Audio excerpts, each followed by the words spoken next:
तो गाइस, ये वीडियो मेरे उन फ्रेंड्स के लिए है जो मुझे मैसेज कर रहे हैं, कॉल कर रहे हैं कि भाई तू ये प्रोटेस्ट सपोर्ट क्यों नहीं कर रहा है, गवर्नमेंट को डिफेंड कर रहा है। तो ये जो पेपर लीक का इशू है ना, ये जेन्युइन इशू है, सबको पता है। किसी से भी पूछोगे तो कोई ये नहीं बोलेगा पेपर लीक हुआ बहुत अच्छा हुआ।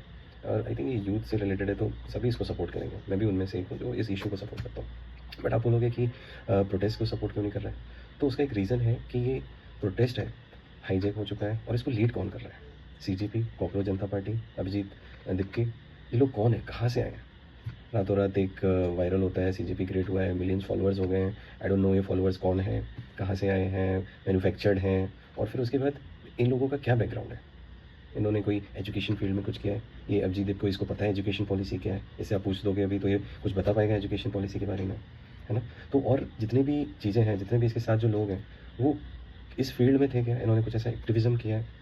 तो इन लोगों का मुझे ऐसा लगता है कि ये ना हेलीकॉप्टर लोग हैं जो कहीं से लाए गए और आ गए, है ना?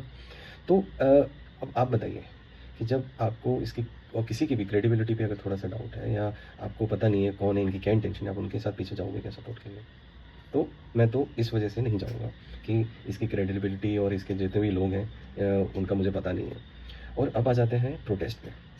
तो ये प्रोटेस्ट है, ये पीसफुल है, और इसमें किस तरीके की बातें हो रही हैं? इसमें बातें हो रही हैं आर्टिकल 370 की, जेएनके की, और आरएसएस की, पार्लियामेंट तोड़ो की, और अलग तरह की बातें। और फिर इसमें कौन लोग आ रहे हैं? एंटी इंडिया एलिमेंट्स, जिसमें ये लोग काम करते थे, आईएसएफ और जितने भी हैं ग्रुप्स, वो आके अपनी अपनी बातें कर रहे हैं। और फिर अपील देखो इन लोगों की। अपील क्या है कि आइए लाखों की संख्या में आज हम प्रोटेस्ट करेंगे और पार्लियामेंट को घेरेंगे। और मतलब समझ रहे हो क्या है? वही नेपाल बांग्लादेश वाला, कि लाखों में लोग आते हैं, तोड़-फोड़ करते हैं, वायलेंस करते हैं, और पार्लियामेंट और जो भी एक मेन इंस्टीट्यूशन होता है वहाँ पे घुसते हैं और सब एनार्की फैला देते हैं, और फिर एक रिजीम चेंज जैसा कुछ ऐसा दिखाते हैं कि हमने किया है।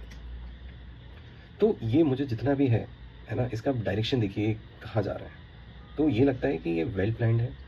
इन्होंने पर्पसफुली एक ऐसे इशू को टारगेट किया है कि जहाँ पे आप इजीली यूथ जेनजीज इनको भड़का सकते हो, इसको एम्पलीफाई कर सकते हो। और स्टार्ट किया पीसफुल के नाम से, बट वहाँ दाल नहीं गली, ज़्यादा ट्रैक्शन नहीं मिला लोगों का, तो फिर किसी को लेके आए जो थोड़ा एक होता है ना कि क्रेडिबल फिगर हो, और हंगर स्ट्राइक ये सब करे, थोड़ा और ही एम्पलीफाई हो और मासेस में पहुँचे, है ना? तो डिमांड्स भी ऐसी रखी हैं जो मतलब इसको खींचे, है ना?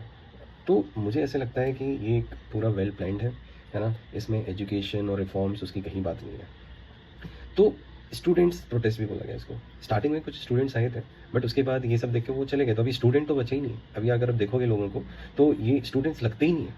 कोई सिर पे बांधे हुए है, कोई डंडा लिए हुए है, गाली गलौज कर रहे हैं, लड़कियों को मार रहे हैं, और पता नहीं क्या-क्या कर रहे हैं, और पुलिस को पीट रहे हैं, घेर रहे हैं, लिंचिंग टाइप की कर रहे हैं। तो स्टूडेंट ऐसे होते हैं क्या? और एक और चीज़ कि मतलब ये जितने भी लोग हैं, है ना?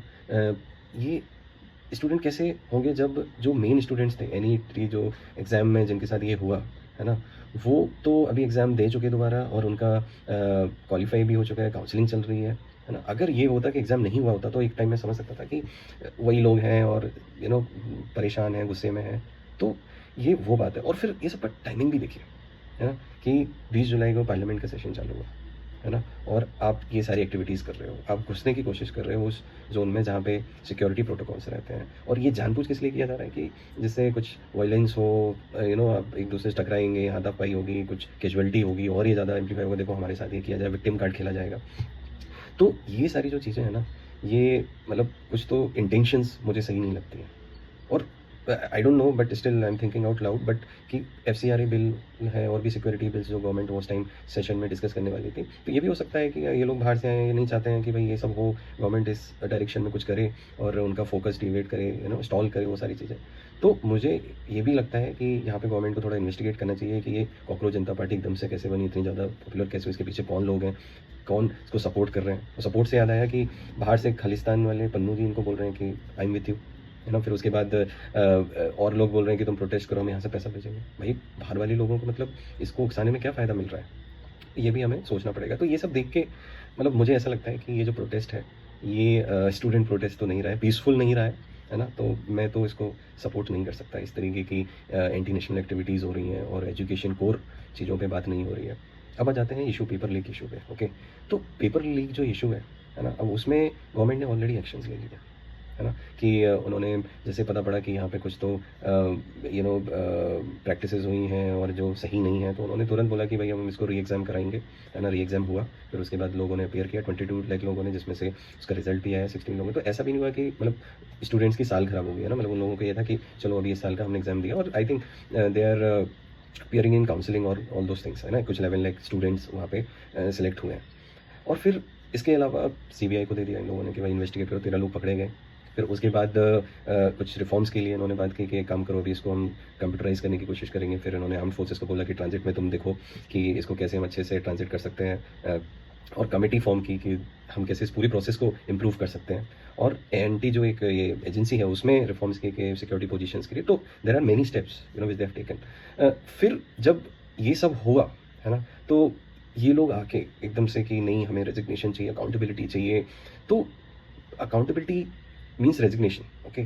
तो ये इनका सोचना है, बट मैं मानता हूँ कि कोई सोल्यूशन नहीं है ना। ये एक ऐसी डिमांड है जिससे आप सिंबलिज्म क्रिएट कर सकते हो, जिसमें बोल सकते हो कि देखो हमने प्रोटेस्ट किया, हमने गवर्नमेंट को बैकफुट पे लाया, एक रेजिग्नेशन मिला, और इसकी वजह से कोई ऐसा रिफॉर्म नहीं है। लोग वही रहेंगे मिनिस्ट्री में, वही लोग ब्यूरोक्रेट्स रहेंगे, है ना। तो और कुछ ऐसा चेंज नहीं हो जाएगा कि रेजिग्नेशन हो जाएगा तो रातों रात पूरी व्यवस्था बन जाएगी।